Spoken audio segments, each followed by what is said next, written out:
Hi friends, are you finding the topic of hybridization complicated in chemistry? Don't worry, you are not alone. Everyone finds hybridization scary. But in this video, I'm going to make hybridization super easy for you. I'm going to explain the concepts in a very simple way, and we are going to do lots of examples, and we are going to visualize hybridization together. So guys, make sure you watch the video till the end, and I promise you, you will find hybridization easy after this video. Before we begin, I just want to remind you that do check out the full courses on our website and Android app. There you're going to get live classes, quizzes, mock tests, revision notes. So guys, do check it out. Links are given below. All right, now let's dive into the world of hybridization. As you know, there are many theories in chemistry for covalent bonding. So in the previous videos, we have looked at the Lewis theory and the Lewis dot structure. Then we have also looked at the valence bond theory. And this video, we are going to focus on the next theory, which is about hybridization. So the focus in today's video is going to be on hybridization, following which there will also be a valence shell electron pair repulsion theory. We'll have a video on that. And then the molecular orbital theory. So as scientists discovered, different things where the theory was not able to explain it, they came up with a new theory. So that is how science or chemistry evolves. As we've discussed in earlier videos, electrons in the atom live inside orbitals. What are these orbitals? These are the places in the atom where the probability of finding the electron is maximum. As you know, there are different kinds of orbitals in an atom. For example, you have the s orbital, which is spherical in shape. S for sphere, you can remember. The p orbital is having this kind of a dumbbell shape. The d orbital has a double dumbbell shape. Then you have the f orbital, which is having a more complicated shape. So keep these orbitals in mind, because in hybridization, we are going to talk a lot about these orbitals. The valence bond theory is for covalent bonding, which explains bonding as the overlapping of these atomic orbitals. If you want to know all the details about valence bond theory, do check out my video on that. Here I'm just going to summarize the main points of valence bond theory. So what did it say? That covalent bonds. So note, we are talking about covalent bonds only, not ionic bonds. They are formed by the overlapping of the atomic orbitals. When the atoms, obviously, they come close to each other. Okay. Now, what are the conditions for overlapping? So orbitals overlap only when the orbitals are half filled. Because remember, an orbital can have maximum 2 electrons. So this theory, valence bond theory, says that the orbital should be half filled, not completely filled, right? Having 1 electron. So it will overlap with another orbital, which is also having 1 electron in it. But then the valence bond theory says that no, hold on, both the electrons cannot have the same spin. For the orbitals to overlap, they should have opposite spin. So if one electron spin is clockwise, the other one will have to be anti-clockwise, and then these two orbitals will overlap. Now, how many kinds of overlap we can have? The valence bond theory says there are 2 types of overlaps, okay, which is called the sigma bond and pi bond. So let's look at what is the difference between sigma and pi bond. In the sigma bond, you have a head-on or an axial overlap. Okay, so where the atomic orbitals, they overlap along the axis, along the same axis, and we call this like we say head-on collision. This is like a head-on overlap. So this forms the sigma bond. So remember, sigma bond means a head-on overlap. And example here is, so the s orbital, it always forms sigma bond. So you can have this kind of SS overlap, or you can have a overlap between the s orbital and the p orbital, which has a direction, right? Like let's say this is along the z-axis. If I take it along the z-axis, s orbital doesn't have any orientation. So an sp overlap is also a head-on overlap and forms the sigma bond. This is all the valence bond theory, right? Which we have studied in the earlier video. And then you also have the lateral overlapping, right? Which is a parallel kind of overlap like this, and this forms the pi bond. So in pi bond, you have the parallel overlap, or you can say a side-by-side overlap, right? Side-by-side overlapping is happening, and this can happen between the, let's say, 2 p orbitals. So this pp orbitals, both are, let's say, along the y-axis. So we can say this is a py overlap, and this forms your pi bond. So this was all the valence bond theory. Now we are going to look at the valence bond theory for the methane molecule and let's try and understand why hybridization theory had to come in. So first let's see what did the valence bond theory for methane predict. Methane, you know, has the formula CH4. It is the simplest hydrocarbon, 1 carbon, 4 hydrogens. Now according to valence bond theory, there is overlapping of the atomic orbitals. So let's see what orbitals these atoms have. So electronic configuration of carbon, which is having 6 electrons, will be 1s2, 2s2, 2p2, right? 6 electrons in it. And hydrogen atom, you guys know, it is having just 1 electron, so very simple configuration, 1s1. So now if we depict this electronic configuration of carbon, we can see it will have 2 electrons in the 2s shell, right? And then in 2p, there is 1 electron, okay? And hydrogen, there are 4, right? So there are 4 hydrogens like this, all having 1 electron in the 1s orbitals. Now how will these overlap? Because there are 4 hydrogen atoms that want to overlap, but only 2 orbitals are half filled. The fully filled orbital cannot overlap according to valence bond theory. So an interesting thing happens is that this electrons get shifted to the 2p orbital, and we call this the excited state, or the first excited state of carbon. So we can say carbon undergoes an excitation, which I'm going to represent as C star, and this electron I'm going to shift over here. So I'm going to shift this electron over here. Now you can see that 4 orbitals are available for overlapping with these 4 orbitals, and again according to valence bond theory they should not have the same spin, so I should have really drawn them with the opposite arrow. So it's better to draw these like this. That is the correct representation. So these will have the opposite spin. So now it's all good, right? These 4 orbitals, 1 2s and 3 2p orbitals, can overlap with the 4 1s orbitals of hydrogen. Do you guys agree? Okay, so it's going to look something like this, where you have all these 4 hydrogen atoms. So basically what are we having? This guy overlaps with this guy overlaps with this guy overlaps with this guy overlaps with this. So what kind of bonds do we have here? So here you can see that we have a SS overlap. This is a SS bond. Here we have a 2p and 1s overlap. I'm going to say sp bond, right? Now this is one is, let's say, px, py, pz, right? So we can say px is overlapping with this s1.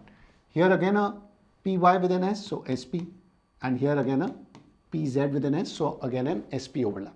Clear?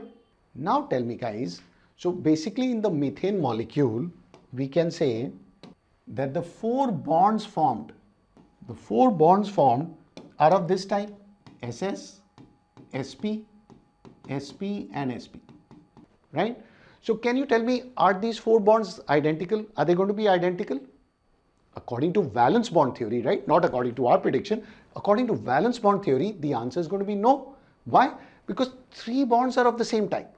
They are of an sp overlap, this kind of overlap, right? Sp overlap. And yes, this will form a sigma bond.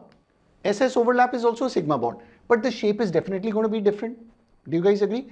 Because this is an SS overlap, 2 s orbitals overlapping, here an s and p is overlapping. So certainly these bonds should be different. Like this guy has to be different from these guys. So 3 bonds same and 1 bond different. This is what valence bond theory predicts. So we all agree that we are expecting different bonds here. But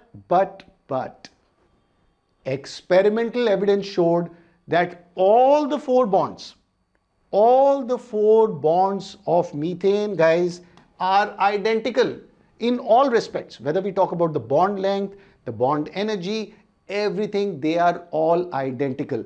So this is where valence bond theory fails.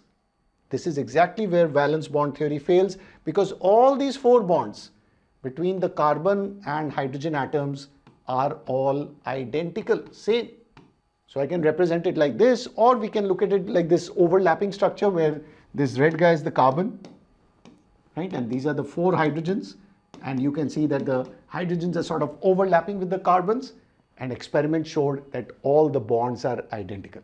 So this is where valence bond theory failed, and this is where hybridization comes in. So this is exactly where hybridization tries to explain the deficiency of the valence bond theory, and that's what we are going to discuss in this video. So let's go on to hybridization. The problem that hybridization was trying to solve is that carbon had 1s and 3p orbitals. So it had these different orbitals, and that is why it was predicting different types of bonds. So let's try to understand hybridization in a very simple and exciting way, and keep in mind that we have this kind of different orbitals, so we have to solve that problem. So we are going to use a simple ice cream example to understand hybridization. Imagine you have 4 scoops of ice cream like this, right? You have 3 vanilla scoops and 1 chocolate scoop. And let's say we have 4 children who want to eat the ice cream. Okay, they want 1 scoop each. Obviously, there's going to be a fight. Some child is going to say, or rather maybe all the children are going to say, we all want chocolate, or there's going to be, a fight that we want the same ice cream. So what will you do? What will your solution be? You'll say, simple. I'm going to take all these ice cream scoops and let's mix them. Let's blend them together and form 4 new ice cream scoops, right? Which will have a flavor of vanilla and chocolate. So then all the kids are equal, right? They're happy. Now the kids will not fight because he can't say, oh, you got the better flavor or you got the best one, right? So what will you do? You will mix all of these, right? You'll put it in the blender and you will produce 4 scoops of vanilla chocolate. And you'll tell the kids, hey, this one is more tasty than these individual ones. Okay, so with this fun example, you can remember hybridization. How? What is the analogy here? So think it this way. Let's say these are your p orbitals. Carbon had 3 p orbitals and it had 1 s orbital. So let's say your chocolate is the s orbital. So if you mix these orbitals, right, what are you doing? You are producing 4. So see, number doesn't change. We started with 4 scoops. We are having 4 scoops here. So you are producing 4 new identical orbitals, and each one having the flavor of vanilla and chocolate. So this whole intermixing of the orbitals to produce, right? So understand, intermixing of different orbitals to produce identical orbitals equal in number. This is the concept of hybridization, right? So now when the sharing happens with the 4 hydrogen atoms or with the 4 children, you can think they are all they're sharing with the identical orbitals here, and that is why experiment showed that these bonds are identical in all respects. So if you keep this idea in mind, hybridization is going to be very easy for you. So remember this simple ice cream example, and this is how you should view hybridization. Now I'm sure you're thinking that you've shown us the mixing of ice creams. How does the mixing of orbitals look like, right? So let's go back to the shape of the orbitals. So we were talking about mixing of carbon had 1 s, right, and 3 p orbitals. Remember? So this could be like a px, or whichever nomenclature we want to use. If you want to call this a py, a px, a pz, doesn't matter, right? You can use whatever naming, whatever convention you want. So we are mixing these 4 orbitals, right? So these 3 are having the same shape, and this is an s orbital. So when we intermix them, we will produce 4 identical orbitals like these. These are the 4 identical orbitals. You can see 1, 2, 3, 4. Okay, and they will have the same shape, right? Same energy, same length, everything is same about them. And these are called as, since they were formed by mixing, I'm just going to write P over here, right? So 1s and 3 p's, we say that these orbitals are called sp3 orbitals. So we have 4 such sp3 orbitals. Clear? And they have the identical shape. So you will see in the books, the hybrid orbitals, they are represented with this kind of a lobe shape, right? And they will have the identical shape. And sometimes you'll see also, it is a full lobe here, a big lobe, followed by a small lobe on the other side. So if we take this orbital, right? So basic idea is that this is the entire orbital. It's represented like this with a small lobe on the other side. So this represents a hybrid orbital. Sometimes that small lobe is also neglected. So we are representing it like this. So there are 4 such sp3 hybrid orbitals. These are hybridization has occurred. So we call this the 4 hybrid orbitals have been formed, which are identical. So hybridization, you can understand, is now explaining why the bonds are identical. And the other important thing, hybridization is explaining the geometry of the compound, because it is explaining how these orbitals are aligned. How are they arranged? Because they contain electrons, so they will want to repel, right, each other. They want to space out in the maximum way, and they will give this kind of a tetrahedral shape. So they will be giving this kind of a tetrahedral geometry. So keep that in mind. We are going to be talking about geometry, not shape. So that is where you can see the scientists also check that the methane molecule is having this kind of tetrahedral geometry containing identical bonds. And this is beautifully explained by hybridization. Remember, the intermixing of orbitals to form this tetrahedral geometry. Which orbitals? As we discussed, 1s and 3p mix. So all these guys mix together, they go into the blender, and out like magic comes 4 sp3 orbitals. We call them the sp3 orbitals, or these are your hybrid orbitals, and they're named like this. Why? Because they're formed from 1s and 3p orbitals. So is this crystal clear? Now that you've understood the basic concept of hybridization and why we need hybridization, let's discuss the important points for hybridization. So as we have talked about, in hybridization, the atomic orbitals, they combine, right, or they mix to form a new set of equivalent. Equivalent means equal orbitals, and we call these the new orbitals as the hybrid orbitals. So if you take an example, as we have discussed, if you have 1s and let's say 3p orbitals, and all these guys mix together. So all these 4 orbitals, you can see they are mixing together to form these new hybrid orbitals. So 4 hybrid orbitals have been formed here. These are your hybrid orbitals, and we call them the sp3 orbitals. So each one is called the sp3, and these are all equal like we discussed. Clear? The second important point is, unlike the pure orbitals, the hybrid orbitals are responsible in bond formation. What are pure orbitals? Pure orbitals means before hybridization, right? So please understand that in hybridization, first the hybridization happens, then the bond formation with the other atoms, right?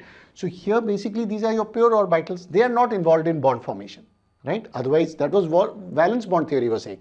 But hybridization says no, hold on. First bond formation will not happen, overlapping will not happen. First hybridization will occur so that you get these equal orbitals, and then the bond formation will happen, right? So hybrid orbitals are forming the bonds. So let's say this forms the bond with one hydrogen atom. So they're overlapping here. This one with the hydrogen, again the 1s, right, of the hydrogens. This with another hydrogen atom, and this with another one. And these are all the 1s. So clear? It is the hybrid orbitals that are involved in bond formation, not the original orbitals, or what you call as the pure orbitals. Now let's discuss the next point, which is very important. It says that can any orbitals intermix to form hybrid orbitals? So can hybridization happen for any random orbitals? The answer is no. Hybridization happens only for, or this intermixing of orbitals happens only for orbitals having equal or similar, very slightly different energies. If the orbitals have very different energy, it cannot happen, okay? So these slightly different orbitals, only they can intermix and redistribute the energy, forming these new orbitals having exactly equal energy and shape. So let's understand this with an example. So when we were talking about the hybridization of the orbitals in carbon atom, right, in the formation of methane, who were the guys involved? Remember, the configuration of carbon was this, right? 1s2, 2s2, 2p2. When it got excited in the first excited state, it is 2s is having 1 and all the p orbitals have 1 each, right? So what are the intermixing happening here? Between the 2s and these 3 2p orbitals. Now since they are in the same shell, the 2s and 2p are in the same shell, so they are having similar energy. So if you look closely here, see these 3 orbitals are identical energy. These are all 2p. So these are all 2p orbitals, they are all equal energy. They are different from 2s, but since they are in the same shell, 2s and 2p in the same shell, so we can say they have similar energy, right? Not very, very different, okay? And that is why hybridization can occur. Because if you can't do hybridization with a 1s and these 2p's, right? Because that energy will be very different, or 1s and some 3p orbital, too much difference. So here 2s, 2p, it was absolutely fine, right? So that is the important thing here, which we are trying to stress, is that this was a 2s orbital and these guys were the 2p orbitals, okay? Just to tell you which shell they have come from, they are of similar energy. So naturally, I'll just remove the 2 notation in case it will be confusing for you. So basically reminding you that these are the similar energy, and that is why they can intermix and form new orbitals having exactly the same energy, these hybrid orbitals. This is a very, very important point. So you cannot have hybridization of random orbitals. They should be having similar energy. Let's discuss some more important points regarding hybridization. So as we talked about, the number of hybrid orbitals, it is always equal to the number of atomic orbitals. That is before hybridization, or we can call them the pure orbitals. So as we have discussed, if you have 4 orbitals here, 1s and 3p orbitals, so these are your pure orbitals before hybridization. When they intermix, when they get hybridized, how many orbitals are going to be formed? That's right, it will be the same number, right? So 4 combined here to form 4 hybrid orbitals. So note that the number remains same. So this is a very simple point, it's clear, okay? The next point says, which we have already discussed, that the hybridized orbitals, that is the hybrid orbitals formed, they are equivalent in energy and shape. So all these 4 orbitals, hybrid orbitals formed here, they have exactly the same energy, same length and same shape, okay? So they are equivalent. The next point is very important because it explains us why hybridization happens. Because these hybrid orbitals, they are more effective in forming stable bonds than the pure atomic orbitals. So this point is answering why hybridization. Because you know nature will favor stability. If the hybrid orbitals are giving bonds of lower energy, right, the system is more stable, definitely it will prefer that. So this is why hybridization happens, right? Why hybrid orbitals get formed. The next point is very, very important, that the hybrid orbitals, they are directed in space in such a way, in such a preferred direction to minimize the repulsion. So let's understand this point. So once again, going to our methane example, now these orbitals, they are looking like balloons here, but basically they contain electrons. Electrons are spinning inside them like this. So now the question is, how do they arrange themselves to have minimal repulsion? Because electrons are negatively charged particles, negative like charges, they repel each other. So they want minimum repulsion, maximum stability here. So how will they arrange themselves? They will arrange themselves in this kind of tetrahedral shape. What is tetrahedral shape? It is basically, you can imagine it is like this, where you have this hybrid orbital on top and let's say these 3 below.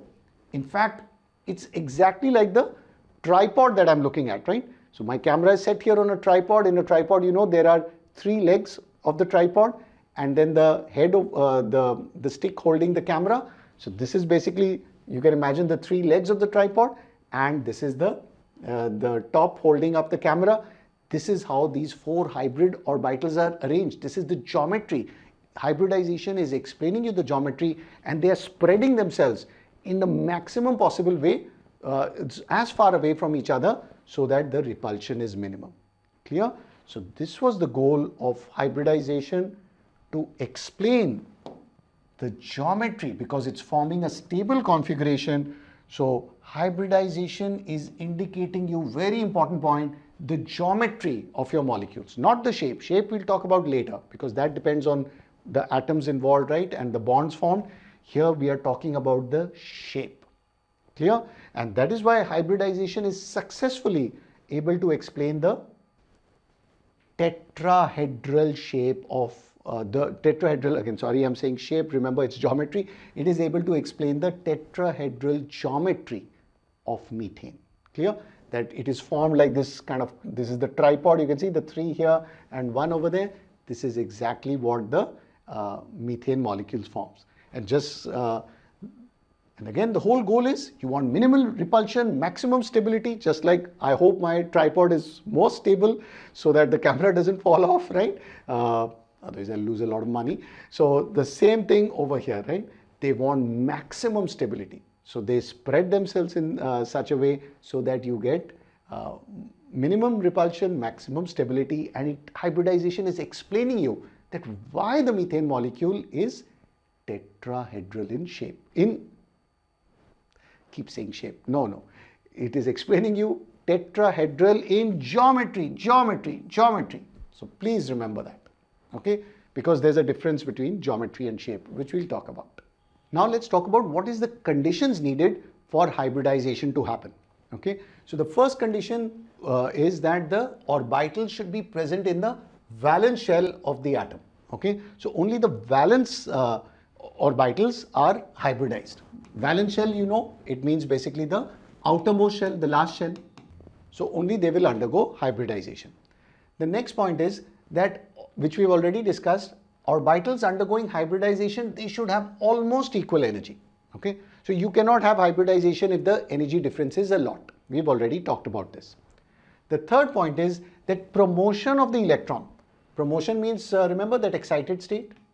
So promotion of electrons is not needed. So, right, this is not essential for hybridization. So in our carbon example, we had talked about that for carbon to undergo bonding, one electron gets promoted from the s to the 2s to the 2p orbital, but that is not necessary, okay? So take a note of that. You do not need to have this excited state. The fourth point says that it is not necessary for only half-filled orbitals to participate in hybridization. So please understand that hybridization can happen in half-filled orbitals. It could even happen for fully filled orbitals, like the lone pairs, right? Or it could also happen for empty orbitals, like in the coordinate bond. So please note, it could be either half-filled, it could be completely filled, fully filled, right? Or it could be empty also. These all can form hybrid orbitals. Very, very important point. And the last point is very important, which says hybridization is only for sigma bonds and lone pairs. Remember in valence bond theory, what are the two types of bonds? So remember in valence bond theory, we talked about the sigma bond, which is the head-on overlap, and the pi bond, which is the parallel, the side-by-side overlap. So pi bond is not involved in hybridization. It is only for sigma bonds or for lone pairs. So this is a very important point for you to keep in mind, that it is not for pi bonds. So these are all the important conditions of hybridization. So for hybridization to happen, sometimes they can give you a question, they can give these conditions, will hybridization happen? So based on these conditions, you can easily answer a yes or no. So please note them down. Till now, we have seen one example of hybridization, which is in the methane molecule, and we saw that was sp3 hybridization. But there can be different types of hybridization depending on the number of atomic orbitals that are getting hybridized. And also the name is given according to that. So let's take a look at the different examples. So first I'm going to start with the bottom of the slide here. We look at the simple hybridization of one s orbital mixing with one p orbital. So when these two mix, right, the intermixing happens, how many hybrid orbitals will be formed? There are two pure orbitals, so naturally it will form two hybrid orbitals, as you can see represented here. And this is, each hybrid orbital will be called the sp hybrid orbital, right? So there are two of them, and this is known as sp hybridization. Clear? Again, remember, this kind of lobe is representing, each lobe is representing one hybrid orbital. Now, what is the geometry here? What geometry will you tell here? As you can see, these two hybrid orbitals will lie flat like this, as far away from each other, so that again the inter-electronic repulsion is minimum. And since they are in a straight line, this is called the linear shape. So as you can see, the geometry here is linear. This is linear geometry, linear because it is lying in a line. Clear? Next, if you have one s orbital mixing with two p orbitals. So let's say an atom has two p orbitals. And when these intermix, how many orbitals will be formed? That's right, 3, because we have 3 pure orbitals involved in hybridization. So on mixing, they are going to form 3 hybrid orbitals, and these are labeled as sp2. So each one you can say is sp2 hybrid orbital, or we can say this is of the type sp2 hybridization. Clear? And what is the geometry here? So when you have 3 hybrid orbitals, they will try to lie as far away from each other in this kind of a triangular shape. And you can imagine this is a plane. Plane is a flat surface. So one hybrid orbital is here, one is here, one is here, and they are lying as far away, right, in this triangular pattern here. So that is why this is called triangular planar geometry. So let's write that down, guys. The geometry is triangular planar. As you can see, it is forming a triangle. Clear? And let me write the linear word here close to sp. So note the naming that we are giving it. Here it was called sp hybridization because only one s and one p was involved. Here you have one s and two p involved. So we write sp2, right? 2 is written like a power. So sp2 hybridization is the type, and it gives you a geometry of triangular planar. And sp3 hybridization we've already seen in methane in all our slides. So you had 1s and 3 p orbitals of the carbon atom, and they were forming this kind of a sp3 hybridization. And as we discussed, the shape is tetrahedral because they lie in this kind of a tetrahedron pattern. Again, you have to think in 3D here, and the example I gave you was of a tripod, right? So this is how the sp3 hybridization looks like. Now, can you have more? The answer is yes.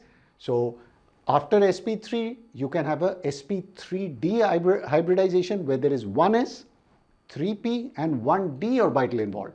So you can have this one also, sp3d hybridization, right? And total how many orbitals, hybrid orbitals? 1s, 3p and 1d. So see, you will have 5 hybrid orbitals like this. Now the question is, what is the geometry here? Again, I want you guys to think in 3D. So here what is happening is, you can see that these 3 orbitals, so look here, these 3 orbitals are forming this kind of a triangular planar structure here. So if you imagine this as the plane, one is lying like this, one like this, one like this, right? So they are forming this triangular planar, and the other 2 orbitals are like this. So one up here and one down here. Clear? So this is forming a triangular planar, one orbital up like this, one down like this. So what will the name you give to this shape? What name are you going to give to this shape? So look at this carefully, and I want you to think in 3D. Can you see that this is forming a triangle over here in this plane? Okay. And if you start joining these, what kind of shape are you going to form at the top and at the bottom here? So again, I know this is not a perfect diagram, but you need to think in 3D over here.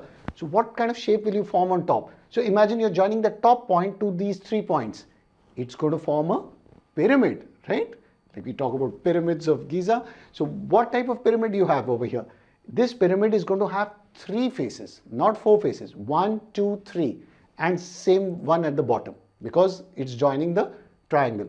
So this shape is called trigonal bipyramidal. There are 2 triangular pyramids placed like this. Clear?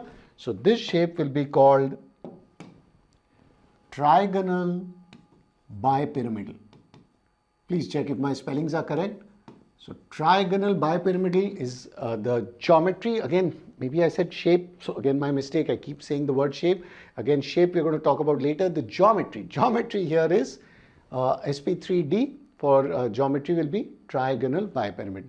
Geometry means how these hybrid orbitals are oriented in space. It's giving you an idea of how they are arranged in space.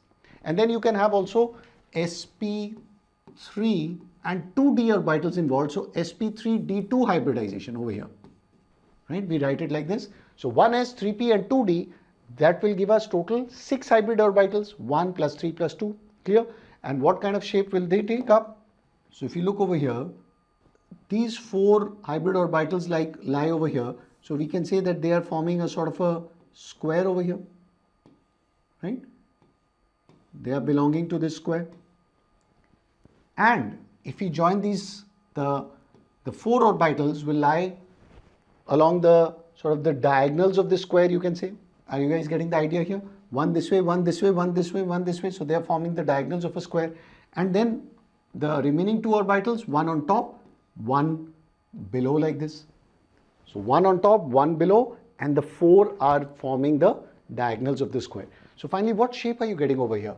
You can see that this is the shape of a, so if you join these points, so how many sides do you get on top? You can see one side here, 2 side, 3 side, 4 side, because it is a square. So if I start joining from this vertex, I start drawing these triangles, we can see there'll be 4 sides on top and similarly 4 sides below. Again guys, remember you have to think this is all in 3D. I've drawn it on the board like this. It's on a flat surface here, but you have to think in 3D. So basically one side here, one here, one here, and one here, 4 on top and 4 below. So if you have 4 plus 4, 8 sides, this is called an octahedron. So we say the geometry here is octahedral. So see, the naming of hybridization is very easy, right? Like for example, if there's 1s and 2p, it will be called sp2 hybridization. The geometry is what you need to remember, because every time in the exam, you're not going to sit and visualize this. So you can remember this way, that sp hybridization will give you linear geometry, sp2 hybridization, trigonal planar, right? Triangular planar geometry. sp3 hybridization will give you a tetrahedral geometry. sp3d hybridization will give you trigonal bipyramidal. Right, the triangular pyramids on top and below, and this will give you this octahedral, because you have a kind of a square pyramid on top and a square pyramid below. So if you count 4 plus 4 sides, it is 8 sides. So sp3d2 hybridization gives you octahedral. So remember these geometries, very, very important, and the naming of the hybridization is pretty easy. Clear? As we have discussed in hybridization, it is basically the intermixing of the atomic orbitals, right? Like we know the s orbital is spherical in shape, p orbital has this kind of dumbbell shape over here, and the d orbital has the double dumbbell, and f orbital is more complicated. We'll not look at that, right? So these have these orbitals, the pure atomic orbitals, have this kind of shape. Now when they intermix, what will be the shape? How do we represent the hybrid orbital? So here one thing is simple, you do not have to learn different shapes like this. The hybrid orbitals, they are always represented like with a large lobe, and then you'll see a sort of a tiny lobe sometimes is shown. So this is the proper way to represent a hybrid orbital. Okay, one large lobe and a tiny lobe. But sometimes, you know, the books neglect the tiny lobe, they only show one single lobe. So if you look at something like that, immediately you will know that these are hybrid orbitals. And you can see the shape differs from these guys, right? Like this is spherical, this is a dumbbell. So that is not the same, like don't say that this is a p orbital, because p orbital has the big lobe on both sides. This has a big lobe and then a small lobe. Similarly, so if you have this kind of 3 atomic orbitals, you'll arrange them like this, see? Okay, you'll draw them like this. One large lobe and one small lobe. Again, one large, one small, one large, one small. So this is your sp2 hybridization. And as I said, many times we neglect the small lobe. So sometimes the books just draw it like this. So then immediately know, yeah, this is hybridization, because it doesn't look like any of these orbitals. It is not the pure atomic orbitals. These are the hybrid orbitals. Clear? Now let's look at the examples of hybridization with some real molecules. So we are going to start off with sp hybridization. And the example we are going to take is beryllium chloride. So let's understand why beryllium chloride is sp hybridization and what will be its geometry. So here the atoms involved are beryllium and chlorine. Beryllium, you know, has 4 electrons, so its electronic configuration is 1s2, 2s2. Okay. Chlorine atom has 17 electrons, so its configuration is 1s2, 2s2, 2p6. So that's 10 electrons are done, 3s2, 3p5, 17 electrons. Clear? So let's represent the orbitals here. So beryllium, the 2s orbital is going to have 2 electrons in it, right? We are again representing only the valence shell. Same way here, the valence shell is shell number 3. So that is having 3s2. So 2 electrons here in the s orbital, and p will have 5 electrons. So 1, 2, 3, 4, and I'm purposely going to draw this down for sharing, right? The electron with the opposite spin. So now how will beryllium chloride form? Because this is completely filled, right? So it will not want to overlap with this half-filled orbital. For valence bond theory or for overlapping, you need the half-filled. So what do we do here? So again, beryllium goes into excited state, because remember the 2p orbital is empty. So this is your 2s and 2p is empty. So it will go into excited state, the first excited state where the electron will jump from 2s to a 2p orbital. So we can draw it like this. So one electron goes over here, and now beryllium is ready for forming bonds with chlorine. So now you guys can guess that one chlorine atom will form bond with this guy and a second chlorine atom will form a bond with this guy, right? So this will be the other chlorine will form a bond here. So you can see that this will be the overlapping, right? So one 2s orbital will want to overlap here and this thing. But hybridization tells us no, this is not going to happen, because when you have these two different orbitals of similar energy, right? Because you have a 2s here and a 2p here, right? Or we can say a s orbital here and a p orbital. They basically want to mix, right? Because the structure formed, the molecule formed will be more stable, lower in energy. So there is going to be hybridization over here. So since there is one s involved and one p, what will be the type of hybridization? Very good. It's going to be sp hybridization. Clear? So how will beryllium look like? So basically beryllium is going to form this two hybrid orbitals, right?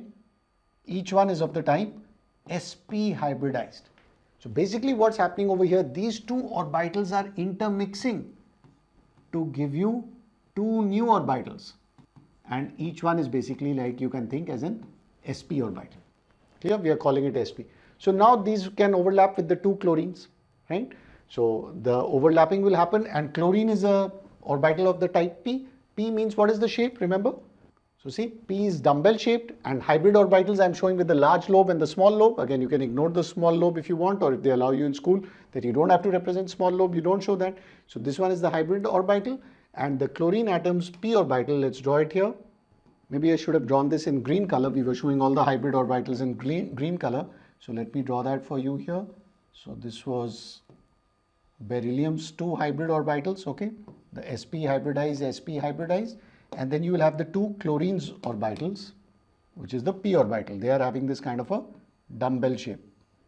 So this is beryllium and this is the chlorine. So simple. Is this clear to you?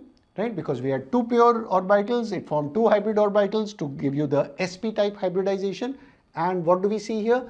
We can see that the structure, the geometry is going to be linear over here. Because remember, in sp hybridization, what had we discussed? Automatically, if you see sp hybridization, you know it will be the type, the geometry is going to be linear over here. Clear? And experimentally they have seen, so like magic I'll show you. So there you can see, I had hidden it from you, that beryllium chloride structure looks exactly like this, and hybridization explains that. This, because hybridization is basically explaining us that why doesn't beryllium chloride, why doesn't it look something like this? You know, why not like this? Or some other weird shape. Why not something like, you know, this? So the geometry is going to be linear.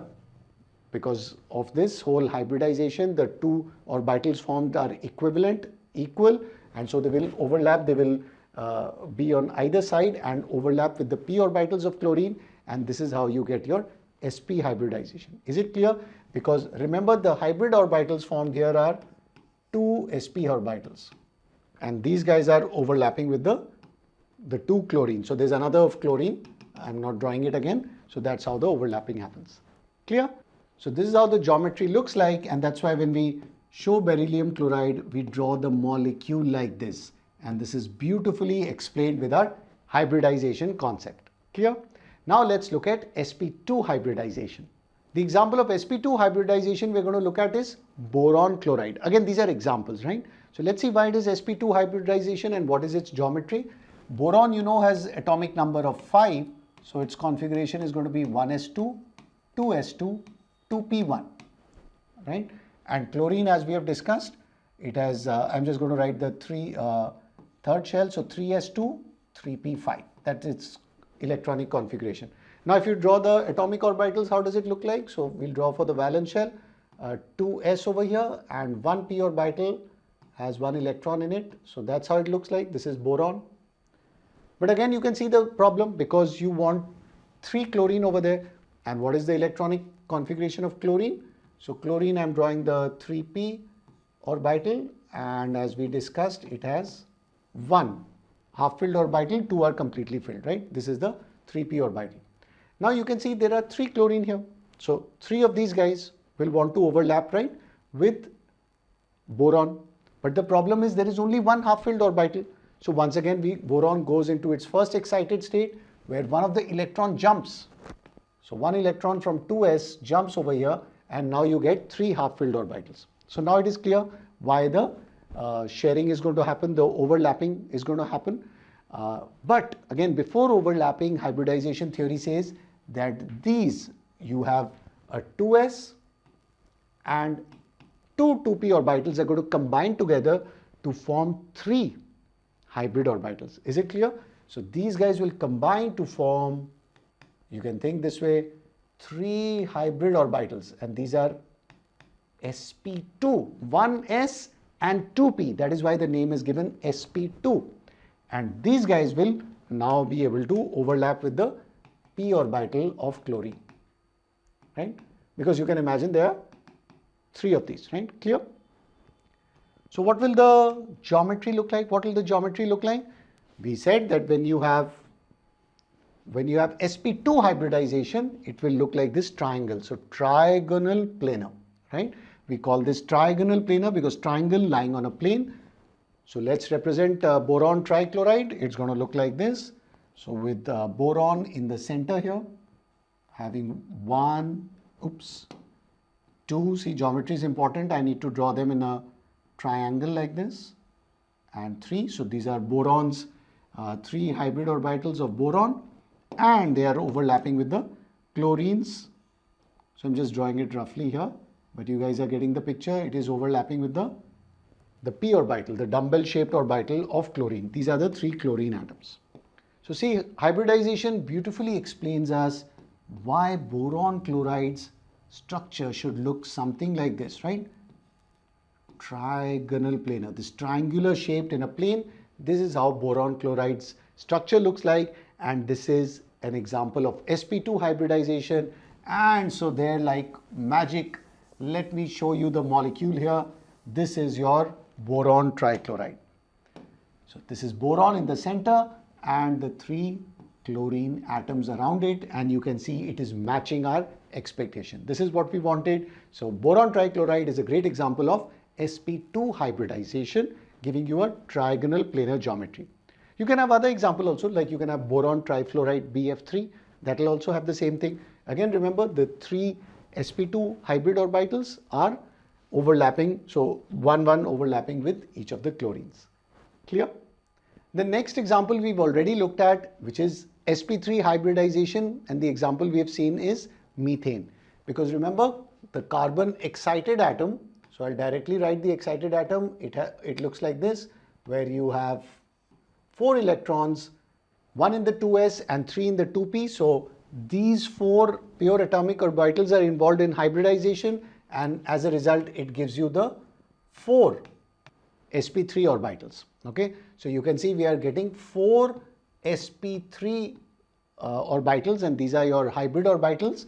They are having the equal shape, equal energy, and they are going to be combining with the hydrogen's orbital, overlapping with them, because hydrogen has only 1 orbital, which is the 1s. So each of these guys will combine with the 4 of hydrogen, right? Because hydrogen has 4 of them, right? So don't consider this thing. So the actual overlapping is like this, and then this will overlap with another one, and so on, right? So as a result, what will we get?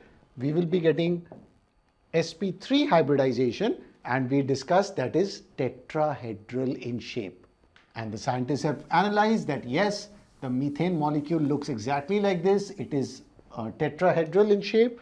You can see that the carbon atom is here in the center. You have 3 hydrogens like this forming this kind of tripod, and 1 hydrogen on top over here. So you have to imagine this in 3D. This is no longer in a plane. So you can imagine the carbon atom here in the center. So the 3 hydrogens are going down like this, right? And 1 hydrogen on top over here. So this is forming this kind of a tetrahedral geometry, because this shape in mathematics is known as a regular tetrahedron. Clear? So sp3 hybridization giving you a tetrahedral geometry. Next, let's look at the example of sp3d hybridization. So here you have one s, 3p and one d orbital involved, and the example we are going to look at is phosphorus pentachloride, PCl5.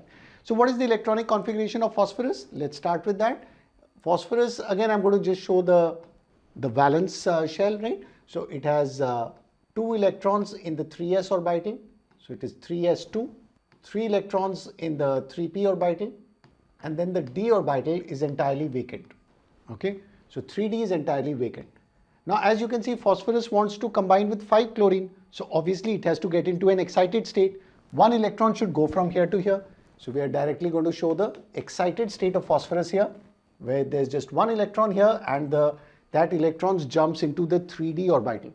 Again, you can see all these orbitals are of similar energy, right? They are in the third shell, so they will undergo hybridization before they overlap with the chlorine atom. And chlorine, we know it has that one half-filled orbital in the 3p shell, correct?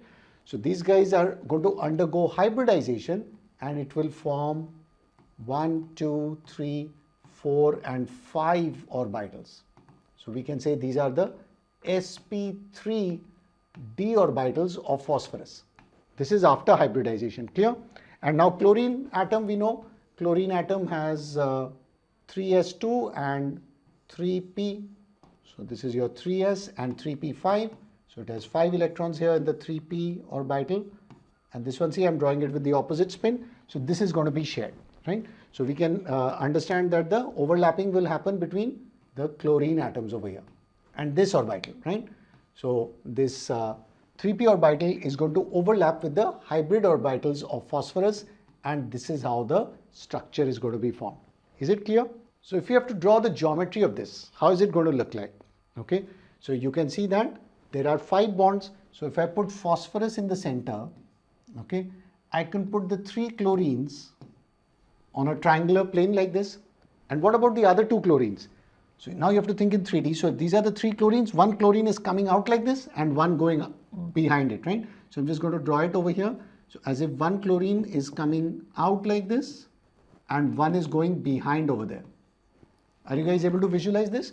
So basically it's again in 3D. You have the 3 chlorine over here and 1 going behind, 1 coming out. And this shape was called trigonal bipyramidal because you have these triangular pyramids, one in front and one at the back. Let's see how it looks like in 3D. So your 3D structure is going to look something like this. There you go.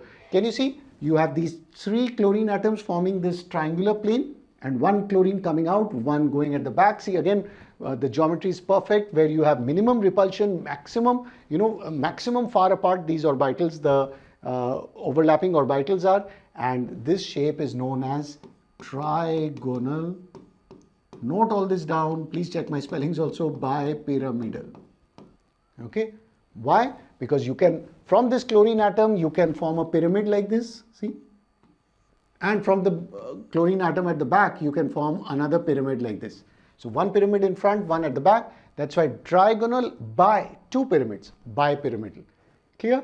So this is how the hybridization for PCl5 works. sp3 dehybridization. So naming is very easy based on the orbitals involved. The next hybridization example we are going to look at is sp3d2 hybridization, and the example here is sulfur hexafluoride. You can see sulfur with 6 fluorine atoms attached to it.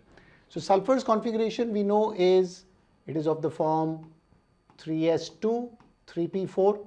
So if you guys draw out the atomic orbitals, it's going to look like this.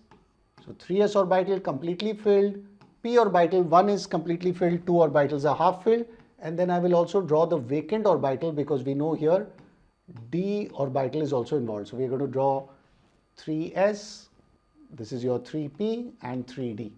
So sulfur in its excited state, you can guess what's going to happen? Since you need 6 bonds to be formed, so you can imagine that 1 electron is going to go from here to here. So see, 1 electron gets excited and goes here, and so there's a 2 electrons are getting excited and another one goes from the 3s shell. So finally you have 5 half-filled orbitals like this. So let's show them here. one 3s, one s orbital, 3 p orbitals and 2 d orbitals, and then again before the bonding they will undergo hybridization, giving rise to how many? 1, 2, 3, 4, 5, 6. See, number of hybrid orbitals will be same. So you will be getting 6 hybrid orbitals now. Oh my God, 1, 2, 3, 4, 1, 2, 3, 4, 5, 6. And this is of the type sp3d2 hybridization, and you can see they are having 1 electron each. And this is going to combine with the fluorine. Fluorine we know is 1s2, 2s2, 2p5. So fluorine's final orbital is going to look like this. Your 2s and 2p. So this guy is going to combine with the sulfur's orbital, right? So you can imagine this p orbital is going to, or fluorine is going to combine with the sulfurs, overlap over there, and this is how you will have your SF6 being formed. Is this clear? Now what will be the geometry of SF6? So one way to think of this is that if you draw your sulfur here in the middle, right, we can draw 4 fluorine as part of diagonals of this square here, and then 1 fluorine on top and 1 below. So again, you have to think this in 3D, right?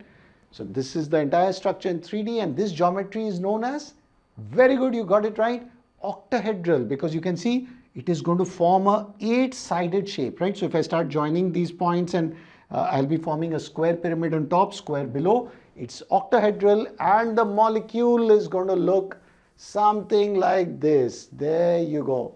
That's the molecule.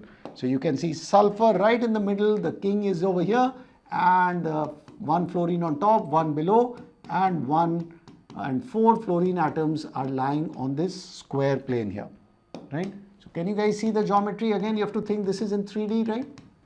So this is how it looks like, and this kind of geometry is called octahedral. The spellings are really complicated, right? So octahedral geometry for sp3d2 hybridization. And let's look at our last example of hybridization, which is sp3d3 hybridization. So this example is seen in IF7, right? Iodine and fluorine. So iodine, you can say heptafluoride here. IF7 is your molecule, okay? And it is showing sp3d3 hybridization, which means how many pure atomic orbitals were involved? Very good. 1s, 3p and 3d. So that means total 7 orbitals are involved. That means how many hybrid orbitals will be formed? That's right, 7 hybrid orbitals are going to be formed, right? So you can imagine that iodine is going to have 7 hybrid orbitals. So this time I'm not showing the electronic configuration, I'm directly showing you the hybrid orbitals. This is the sp3d3 hybridization containing 1, 2, 3, 4, 5, 6, 7. I hope I got it right. So it will be having 7 boxes like this, 7 hybrid orbitals, and that's going to share with fluorine, which has, I'll just show its 2p orbital. 2p looks something like this, right? So you can imagine the sharing is going to be done like this. 1 fluorine atom is going to overlap with each of these, because you have 7 fluorine atoms here. So 1 each overlapping with the 7th sp3d3 orbitals. So what will the geometry of the IF7 molecule look like? Here we have 7 bonds. So how are you going to draw this? So remember last time when we had 5 bonds like PCl5, the shape was trigonal bipyramidal. We had these 3 chlorine atoms over here like this. This was also a chlorine, and then 2 chlorines, 1 on top and 1 below. When we had 6 bonds, then it was 4 forming a square like this, 1 on top, 1 below. So now can you guess when you have 7, what will the geometry look like? So this time, let's draw iodine in the center. Iodine is the king here, and then you have 1, 2, 3, 4, 5 fluorines. So what shape will these 5 fluorines, which are all in the same plane, same flat surface, they are going to form a pentagon. That's right. So let's join this. As you can see, these guys will form a pentagon shape in one plane, and then you will have a fluorine on top here and a fluorine atom below here. So what will be the geometry? That's right, it's going to be pentagonal bipyramidal, right? You have two pyramids and pentagonal shaped pyramids, because when you start joining these, so I'm just roughly showing it to you here, when you start joining all of this, it's going to form a pyramid on top and then one below. So finally the molecule is going to look something like this in 3D. So iodine right in the center over here, 5 fluorine atoms, as you can see, forming a pentagon shape in this plane, right? These are all lying in the flat surface. 1 fluorine on top, 1 fluorine down, as far away from each other, right? To minimize the repulsion. And this geometry is known as pentagonal bipyramidal for all these 7 bonds. Clear? So please learn these names, and of course please check their spellings also. These geometry names are important, and it is an example of sp3d3 hybridization, where you have 7 hybrid orbitals like this. Now that you're clear about the concept of hybridization and how to work out the hybridization using the electronic configuration and looking at the orbitals of the atoms. So you guys are clear about how to work out the hybridization, right? But now let me teach you a nice trick where we do not have to go down to the electronic configuration or look at all the orbitals. We can directly find the type of hybridization. Like for example, is it sp, sp2, sp3? You can know the type, and based on the type, you can easily predict the geometry. So what is this trick? This trick is based on the number of sigma bonds and the lone pairs of the central atom. So what you guys need to calculate is the number of sigma bonds and the number of lone pairs of the central atom, and this is denoted by Z. And guys, you remember what are sigma bonds? Sigma bonds are the bonds formed by the head-on, right? Head-on overlap, and these are the first bonds formed between atoms. Because remember, the first bond is a sigma bond, and there is only one sigma bond between the atoms. The remaining bonds are pi bonds. So you guys should find the number of sigma bonds and add to that the number of lone pairs on the central atom. You'll get this number, which we denote by Z. Z is not atomic number here, right? It is basically this number for hybridization. And based on Z, we can predict the hybridization. Let's understand with a simple example. Let's take the example of the water molecule. So water, you know, H2O, how does the structure look like? So to get this hybridization trick, you need to know the structure, because you need to understand who's the central atom, how many sigma bonds are there, how many lone pairs are there, right? So for that, we need to know the structure. Either we'll be given the structure or you have to work it out. So in water, we know in the water molecule, oxygen is the central atom, and it is bonded to 2 other hydrogen atoms with the sigma bonds. And oxygen, you know, has 6 valence electrons. So there will be 2 lone pairs over here, because 1 electron is being used over here, and remaining 4 electrons are in the lone pairs. So we have 2 lone pairs, right? Total 6 valence electrons of oxygen. So now if you look at this water molecule, what does our Z work out to be? Z is the number of sigma bonds, which is 2, plus the number of lone pairs. How many lone pairs here? 1 and 2. 2. So 2 plus 2, my Z works out to be 4 here. Now what does this tell us? What will be the hybridization? So here you need to remember this simple table, which is very easy, that if the Z turns out to be 2, then the hybridization type will be sp hybridization. Because you can remember as if like there are 2 hybrid orbitals, so naturally sp, right? If it is 3, there are 3 hybrid orbitals, obviously it will be sp2 hybridization. If there are 4 hybrid orbitals, then sp3 hybridization. If there are 5 hybrid orbitals, then sp3 dehybridization. If there are 6 hybrid orbitals, then sp3 d2 hybridization. Clear? So now, based on this number Z, can you tell me what is the hybridization of water? The water molecule? That's right, because you can see Z has turned out to be 4 over here. Z is 4, so therefore it has to be sp3 hybridization, because see, Z is 4. Okay, so directly we do not have to go back into those orbital levels and draw out the electrons and all of that. We directly say Z is equal to 4, So water is sp3 hybridization. And this directly gives us the correct geometry of the water molecule, because sp3 hybridization means it will be having a tetrahedral geometry, like that tripod, remember? So it will be having a tetrahedral geometry. So if we draw it out, how is the water molecule going to look like? It's not going to look like this, right? So that is the advantage of hybridization. It gives us the geometry of the molecule.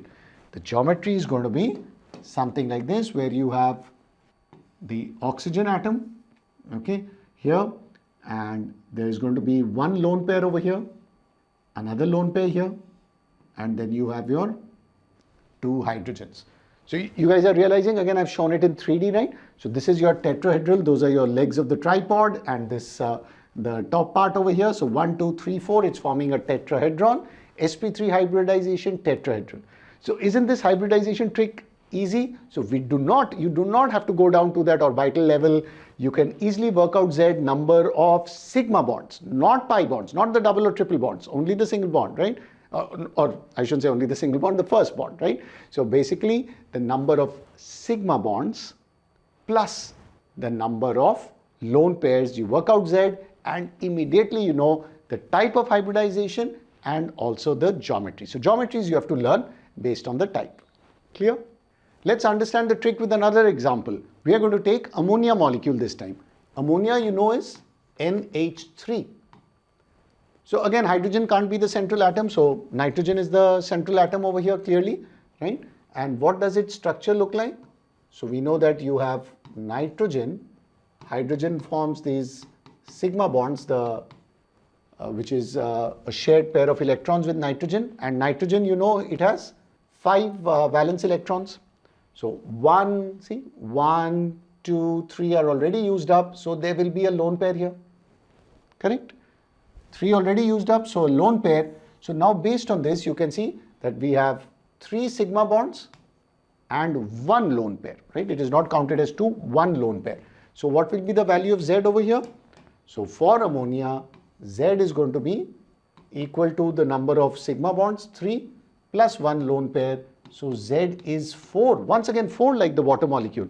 Immediately you can say, since Z is equal to 4, it is sp3 hybridization and it will have a tetrahedral geometry. Immediately we know the answer.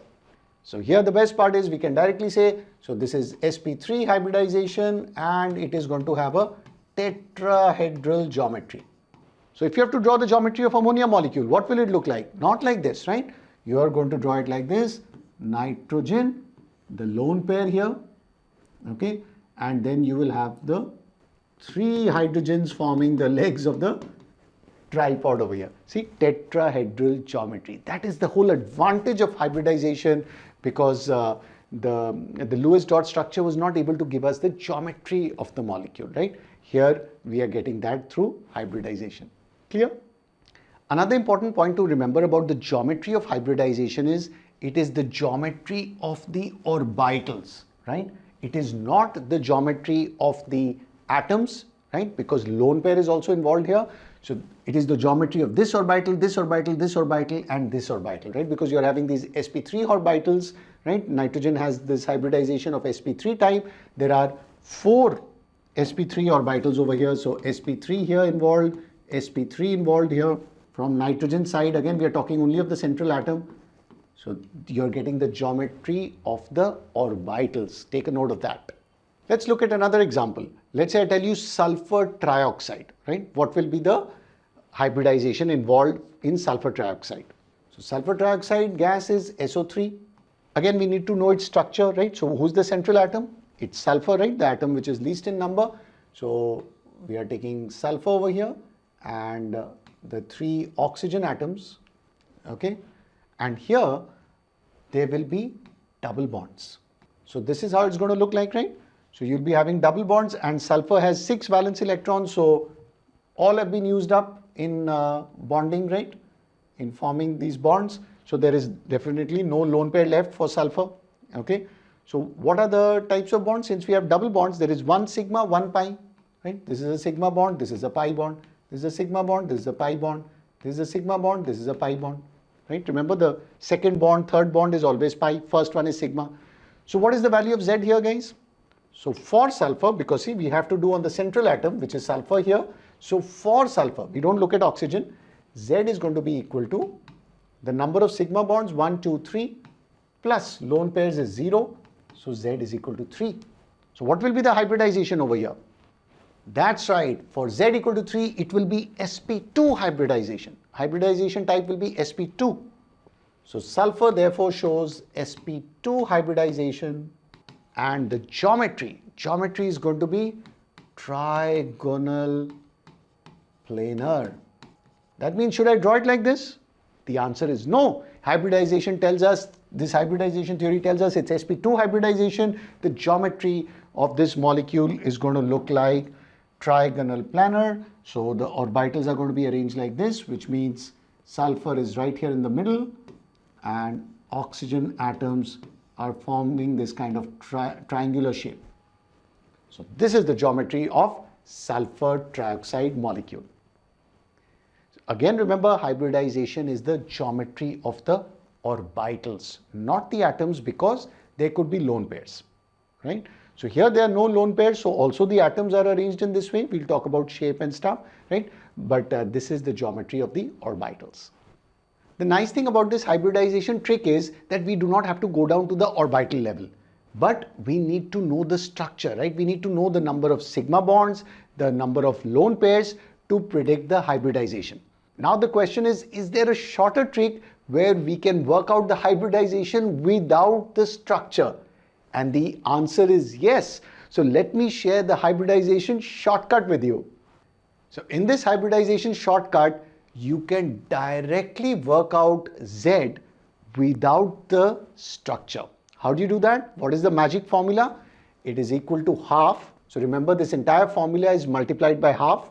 So half times the number of valence electrons on the central atom. So you have to identify who's the central atom. C's number of valence electrons plus any negative charge in case there's an ion, right? Or subtract out any positive charge plus the number of monovalent atoms bonded to the central atom. Okay, so let's take a look and see how this magic formula works and how we can do without the structure. So we'll start with the same example of water, which we had done with the structure. Now we'll try to do without it. So if you look at the water molecule, clearly oxygen is the central atom. Okay, so let's work out Z. Come on, let's work it out together based on this formula. So what will Z work out to be for oxygen? Oxygen is our central atom here. How many valence electrons does oxygen have? You know, oxygen has total 8 electrons, 2, 6. So the valence shell has 6 electrons. So I'm going to write the formula Z will be equal to half times 6, the number of valence electrons in oxygen, plus the negative charge on it and minus the positive charge on it. But water doesn't have any charge, right? It's a neutral molecule, so we can ignore that. Plus the number of monovalent atoms that are bonded to this, right? So you can see there are 2 monovalent atoms, hydrogen. So I'm going to say 6 plus 2 over here. Hydrogen is monovalent, correct? So what will it work out to be? Z, you can see, will work out to be half times 8, and that is equal to 4. And this is exactly the same Z we got based on the structure. We'll take a look. And so if Z is 4, it has to be sp3 hybridization with a tetrahedral geometry. Immediately you can say that. Okay. So based on this magic formula, let's take a look. Did we get the same answer? So see, based on the structure, the number of sigma bonds and lone pairs, we had worked it out. We had got Z equal to 4, and obviously it will be sp3 hybridization. So you can directly get Z using this shortcut. So you don't have to work out the structure, just use this shortcut and see, you will get the same answer here. Let's try another example. Let's try ammonia. So ammonia is NH3. Now what will be Z over here?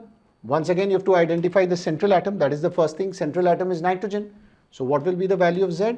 Z is going to be half times the number of valence electrons on nitrogen. Nitrogen has 5 valence electrons, right? 2, 5. So 5 over there. There's no positive or negative charge. And how many monovalent atoms are here? You can see hydrogen is monovalent. So 3 monovalent atoms, so half times 8. And the answer is once again going to be equal to 4. And 4 means it is again going to be sp3 hybridization, and the geometry is going to be tetrahedral. And remember, we got the same answer. For ammonia, you can see Z equal to 4, sp3 hybridization, and we are getting the same answer with the shortcut trick. That's the beauty. Let's take a look at sulfur trioxide. So SO3. SO3, again, what will be the value of Z? Guys, first look, what is the central atom? The guy who's in the minimum number, sulfur. Sulfur is the central atom. How many valence electrons sulfur has? Sulfur has 6 valence electrons plus the number of negative charge minus the positive charge. There's no charge, so we will ignore these two terms, and plus the number of monovalent atoms. Should I write 3 here? No, no, no. Oxygen is not monovalent. Oxygen has valency of 2. Monovalent means valency of 1. So obviously we will not add oxygen here. So it will be half times 6, which is equal to 3. So Z is equal to 3. That means it is sp2 hybridization, and immediately you can write, and the geometry is going to be trigonal planar. And let's check it here. So see, for sulfur trioxide also, we got exactly the same answer. Z was equal to 3. So you guys like the shortcut trick? Make sure you guys use it, and you can directly find the type of hybridization quickly, and based on that you can predict the geometry. Let's look at some more examples. This time we're going to look at some ions. So let's say if I give you, you need to find the type of hybridization in nitrate ion, or let's say sulfate ion. How will you work it out using this shortcut trick? So once again, remember, identify the central atom and use this formula. So let's try it out. So in nitrate, who's the central atom? Nitrogen, the guy who's least in number. And what will be the value of Z over here? Z is going to be equal to, so half times we'll need to look at the number of valence electrons on the central atom. Nitrogen has how many valence electrons? 5 valence electrons. Let's put that in. Plus the negative charge. So negative charge is added. You can see there is 1 minus. So I need to add plus 1 over here. There is no positive charge, so minus 0, plus the number of monovalent atoms that are bonded to nitrogen. Are there any monovalent atoms? The answer is no. It is just oxygen over there. So this will be 0. And based on this, the answer is going to turn out to be half plus half times 6, which means Z is equal to 3. So what is the type of hybridization? This is going to be sp2 hybridization, and based on this we can guess the geometry will be trigonal planar. So can you see how this shortcut trick works, where you do not even need to know the structure? Now one important thing here is, here I give you nitrate, but let's say I had given you nitric acid, HNO3. So see, once again the central atom is nitrogen. So when you apply this formula, what will you do? Half times 5, right? Plus, this time the charge is going to be 0, right? So Z will equal to half times 5 plus the charge here is going to be 0 plus the number of monovalent atoms. So you can see that there is one monovalent atom here, hydrogen. So we are going to put that 1. So see, again it is turning out to be Z is equal to 3 over here, right? Half times 6. So one important thing, that this monovalent atom need not be bonded only to the central atom, because in nitric acid the structure will be like this, right? So there's going to be oxygens here, and the hydrogen is bonded to the one of the oxygen atoms, right? That's how it releases this H plus in nitric acid. So you have to count the monovalent atoms in the molecule like this. Clear? Next, let's look at the sulfate ion. Sulfate ion is SO4 2 minus. So let's work out the value of Z over here. This is going to be half times, what is the number of valence electrons in sulfur? Sulfur has 6 valence electrons, plus the negative charge. Negative charge this time is 2, so plus 2, right? There is no positive charge, and there are no monovalent atoms present here, so plus 0, or we can simply say half times 8 over here, which is equal to 4. So guys, what will be the type of hybridization in sulfate? Very good. The answer is going to be sp3 hybridization, because value is 4. So sp3 hybridization, and the geometry of the orbitals is going to be tetrahedral. Okay. So remember this, and though earlier I had mentioned in the examples that when I was saying monovalent atoms, I was saying bonded to hydrogen, but like I bonded to the central atom. But like I showed you the example over there, the monovalent atoms you are counting in the molecule, right? Not necessarily only bonded to the central atom. Clear? Let's look at some more examples, because the more you practice, the more confident you'll become. So let's say if I ask you to find the hybridization in silicon fluoride, right? So SiF4. So again, use this trick, okay? So here, who's the central atom? Obviously, it is silicon, the atom which is least in number. So this is our central atom over here. Now let's work out the hybridization. Z will equal to half times the number of valence electrons on silicon. Silicon, you know, has 4 valence electrons like carbon, right? So we are going to put 4 over here. There's no positive or negative charge. And how many monovalent atoms are there? Fluorine is monovalent. It has valency 1. So 4 monovalent atoms. So this is going to be half times 8, which is equal to 4. So guys, when Z is equal to 4, what is the hybridization? Very good. It is sp3 hybridization, and it will have a tetrahedral structure. See, it becomes so simple. So if you don't know the structure, you can easily predict it using this magic formula. So make sure you remember it. Let's try one more example. So this time, rather than giving you SiF4, if I'll give you XeF4. Now you might be thinking, oh my God, xenon is a noble gas. Does it have compounds? The answer is yes. Chemistry is full of exceptions. Xenon can form compounds like this. So this is xenon fluoride, XeF4. Okay. And now what will be the hybridization here? So let's work it out, guys. Half times, who's the central atom? Obviously, it is the noble gas over here, the noble man, xenon, and the number of valence electrons of any noble gas, you know, except helium is 2. So here it's going to be 8 plus. No negative charge, no positive charge. How many monovalent atoms does it have? Fluorine is monovalent, so 4 of them. So 8 plus 4. So we are getting half times 12, which is equal to 6. And remember that table? If Z is equal to 6, it is sp3d2. You have 6 hybrid orbitals, right? So this is going to be sp3d2. You can also do a check by, you know, adding the powers here. This is s to the power 1. So 1 plus 3 plus 2, the power should add up, right? To this number 6. So sp3d2 hybridization. And do you guys remember the shape? So when you have 6 things, right? You have this 4 in one plane, 1 on top, 1 below. So it is forming a shape having 8 faces, which means it is octahedral. Octa means 8. It is octahedral in, not shape again, I should say geometry, because we are talking about geometry of orbitals. Shape we are going to talk about when we do valence shell electron pair repulsion theory. Okay, so this is all the geometry of orbitals, and as you can see, this hybridization shortcut trick, it's really good. So make sure you learn this magic formula, and easily you can predict the hybridization and also the geometry without knowing the structure. Now I'm sure the question is coming to your mind that why did we learn all about hybridization if there's such a nice shortcut? But you know, sometimes if the structure is given, that method is faster, right? And we also need to know the concept, right? Why is hybridization happening? So we had to look at the orbital level, right? So if possible, definitely try to use the shortcut with this magic formula. Or if the structure is known, you can definitely look at the number of sigma bonds plus the number of lone pairs on the central atom. You work out Z and you can immediately get the hybridization using this table that we have discussed. All right, so let's try one more question on this. So here's a question for you. Find the hybridization of all carbon atoms in propyne.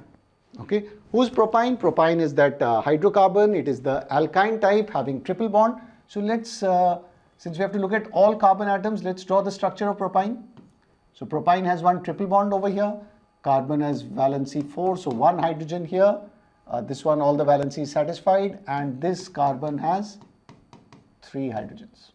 So if I tell you to work out the hybridization on each of these carbon atoms, so atom number 1, atom number 2, atom number 3, how will you guys do it? What method will you use? So obviously we do not want to go down to the orbital level, right? So will we use the magic formula, or will you look at the sigma bonds and lone pairs? So I think since we have drawn out the structure, actually here sigma bond and lone pair might be faster, right? Do you guys agree? So let's do that. So we are going to mark out the sigma bonds over here. This carbon has 1 sigma bond here, 1 sigma, and remember these are pi bonds. The double and triple bond is pi. The first bond is sigma. So there's another sigma here, another sigma here, another sigma here, another sigma here. What about the lone pairs? So this carbon has all the 4 electrons are in the valence shell. They are all used up in bonding. So no lone pairs. Same for this carbon, 1, 2, 3, 4 electrons used up. Same for this carbon, 4 electrons will be used up, right? So none of these carbons are having lone pairs, which makes life pretty easy. So if you work out the Z, the value of Z for each of these carbon atoms, so I'm going to say Z1 for this first carbon atom, it is having, remember the formula, the number of sigma bonds plus the lone pairs, okay? So this guy has 2 sigma bonds, so Z1 will be equal to 2. If Z1 is 2, that means there is sp hybridization involved, and with sp hybridization the geometry is linear, right, lying in a line. So Z1 is done for us. What about carbon atom number 2, Z2? Z2 is having how many? Again 2 sigma bonds. Pi bond doesn't count, no lone pairs. So Z2 will also be equal to 2. That means once again there is a sp hybridization, and so the geometry will once again be linear. The last one, Z3. Z3 again having, so this time it has 4 sigma bonds, right? 1 with this carbon and 3 with the hydrogen, and no lone pairs, right? Because valence shell has 4 electrons, they are all used up in bonding.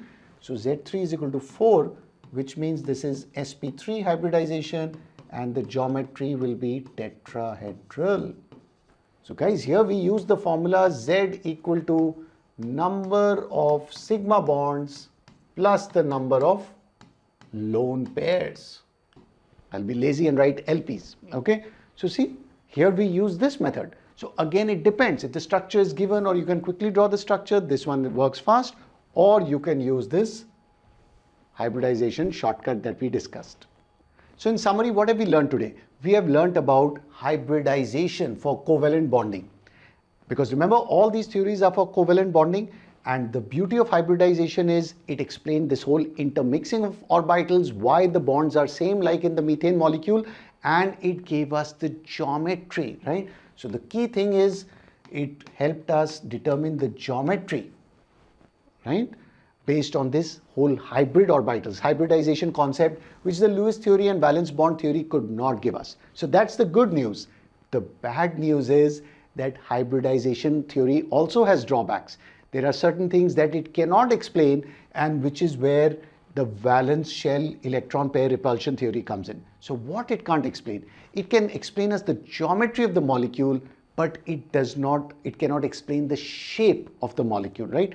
Why does a certain molecule have a bent shape or a V shape or a pyramidal shape? Because it just gives us the geometry of the hybrid orbitals. It is not looking at the bond pairs only or the atoms. And that is where VSEPR, or valence shell electron pair repulsion theory, very long name, that's going to fix all this. And that is where this theory comes in, which we are going to look at in the next video. So stay tuned. Friends, I have a homework question for you. Can you find the hybridization in xenon dioxy difluoride, that is XeO2F2? So go ahead and use the concepts we have learned and find out the hybridization here, and do let me know your answers by putting it in the comments below. I look forward to reading your answers, and I promise to reply to them. So try this homework question and let me know your answers by putting it in the comments below. Friends, I hope the hybridization concept in chemistry is crystal clear to you now. And do check out the full courses on our website manochaacademy.com and our Android app. I'll put the links below, because we have courses on physics, chemistry, biology, maths, coding, and artificial intelligence. In these courses, you're going to get live classes, concept videos, quizzes, questions, mock test, and revision notes. So guys, what are you waiting for? These courses are perfect for your exam preparation. Do check it out. Links are given below. And if you enjoyed this video and learned from it, do hit the like button and share it out with your friends. And if you haven't subscribed to our YouTube channel, come on, what are you waiting for? Smash that subscribe button and don't forget to hit the notification bell so that you don't miss out on any of our videos. So stay connected with Manocha Academy and enjoy your learning.